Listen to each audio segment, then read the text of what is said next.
Hey guys, welcome back to another Let's Play Legend of Zelda Wind Waker.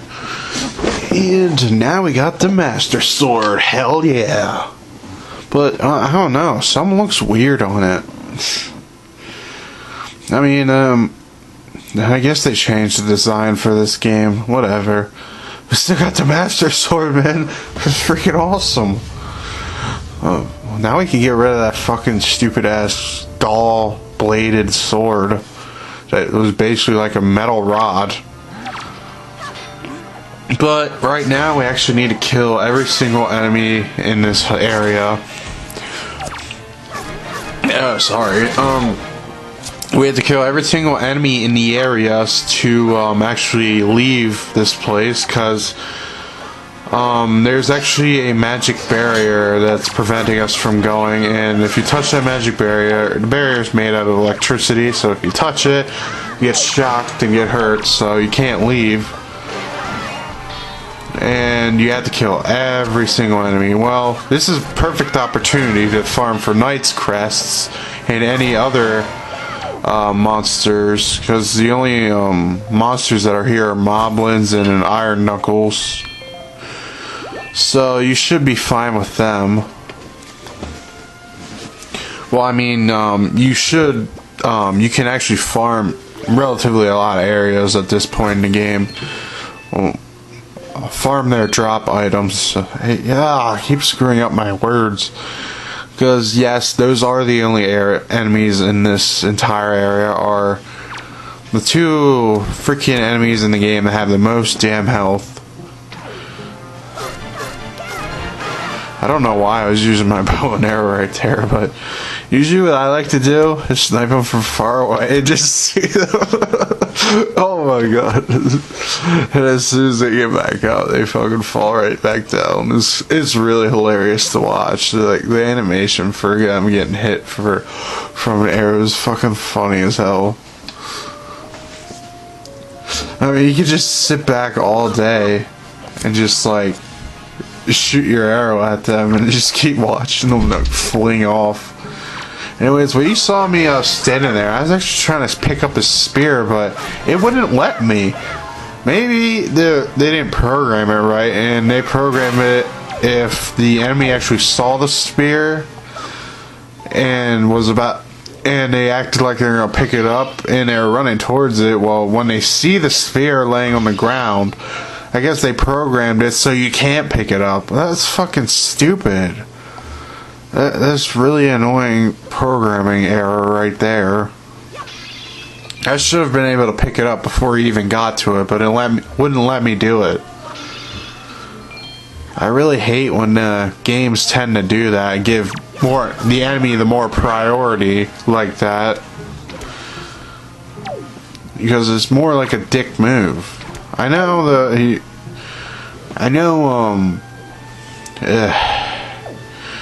they're not that hard of an enemy, but like, take their weapon away. Gives you an advantage, and I just don't like programming things like that.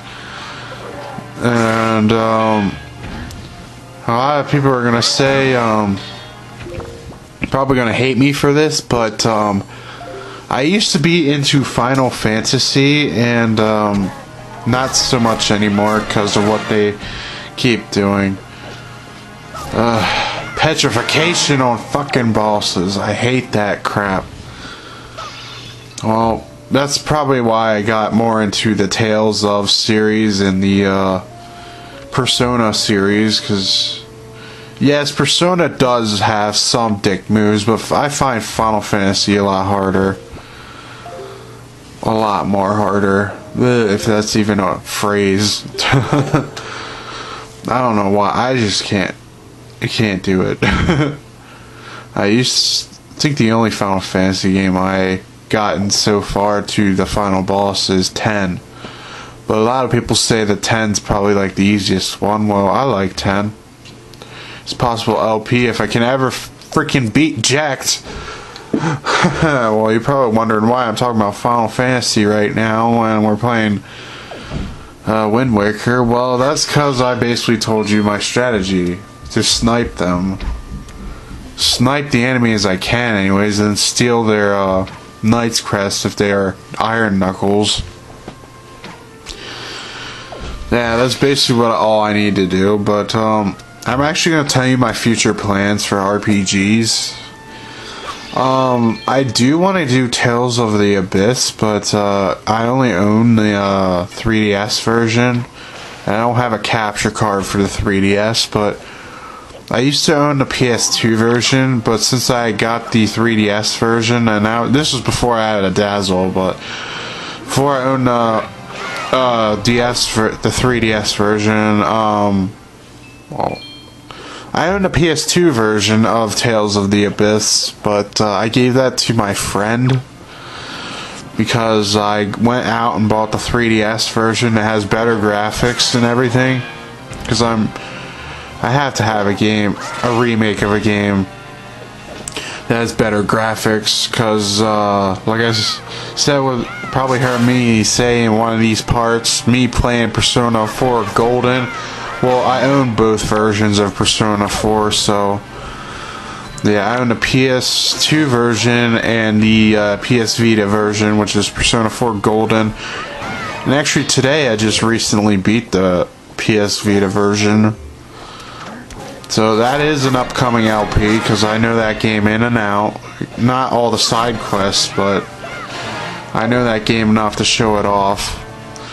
So I don't think the side quests are even worth it that much anyways. You only get like small ass items, so they're not typically worth it to go out of your way, so I wouldn't do that. But I will be showing some things off in that game, but not the side quests, because they're pretty much pointless.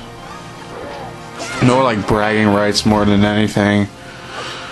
But the first one, I don't plan on doing Persona 4 for a little bit, because I want to do the Persona 3 FES, because I own that for PlayStation. I own that for the PS3 on PlayStation Network, because I don't actually own the PS2 game, because how I was introduced from I'll tell you how I was introduced to Persona series. I actually witnessed my brother watching the Persona 4 anime on Hulu, and it was Japanese, English subtitles, by the way. But I witnessed watching him, and I thought it looked interesting.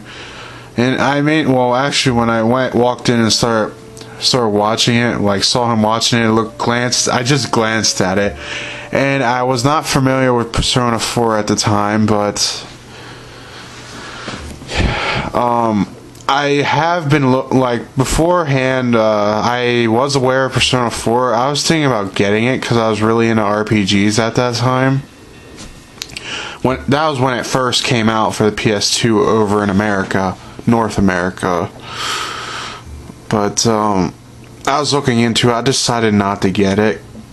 I don't know why the hell I didn't get it when it first came out. I was fucking stupid, but that happens. Well, I thought it looked interesting, but I couldn't find Persona 4 in the store because I didn't get it when it first came out. But I saw on the PSN that they were selling Persona 3 FES for the PS2, so I might as well try that out because it's probably basically the same thing. Well, I fell in love. Then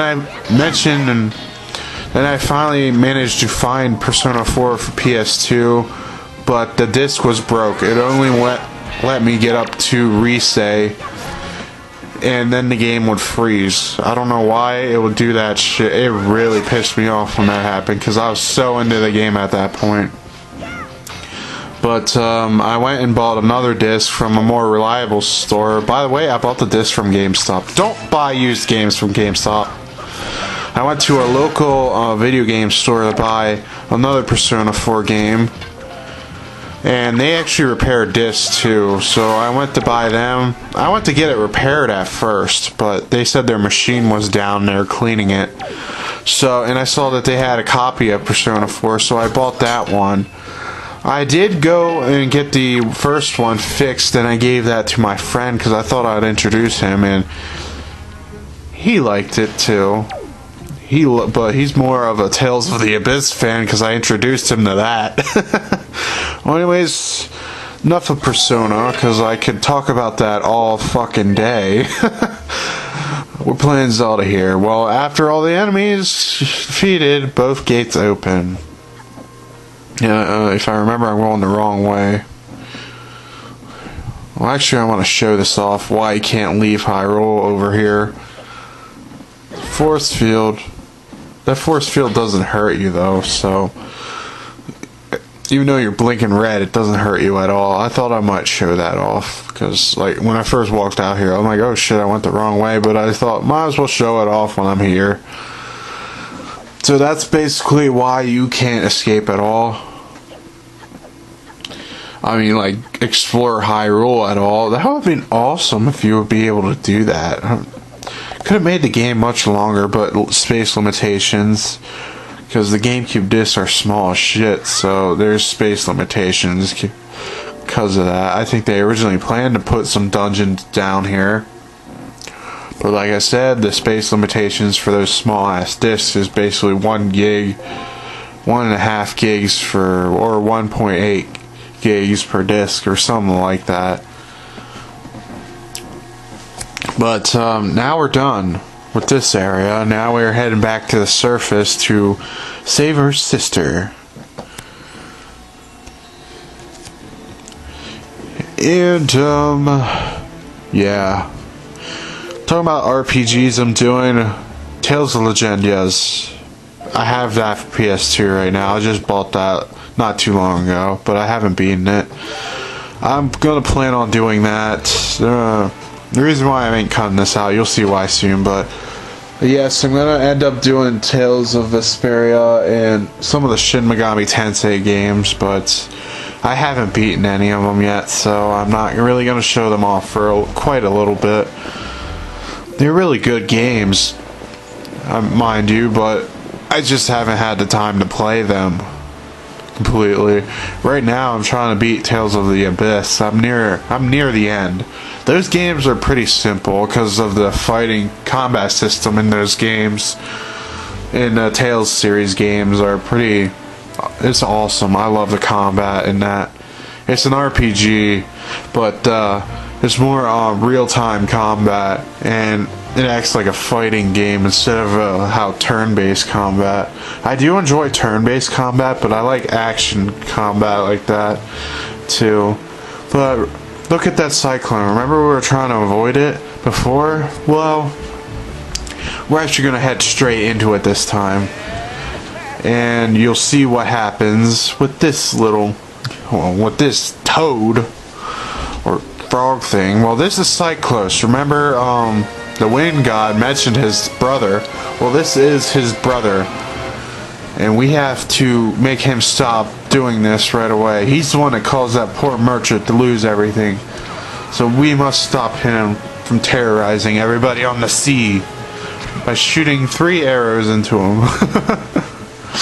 Why is it always magic number 3 for Nintendo? I swear to God, it's either 3 or 7.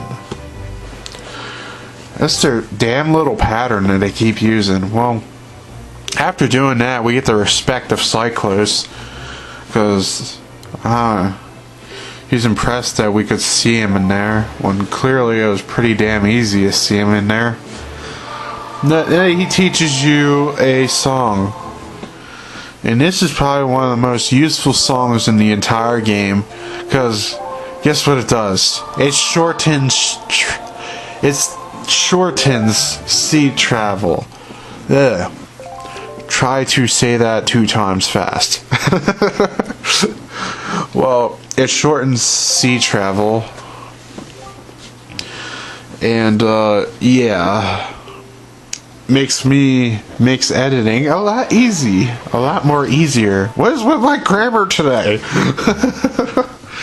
Well, anyways, that's the end of the part. And next part will be going back to the Forsaken Fortress. I'll see you guys until then.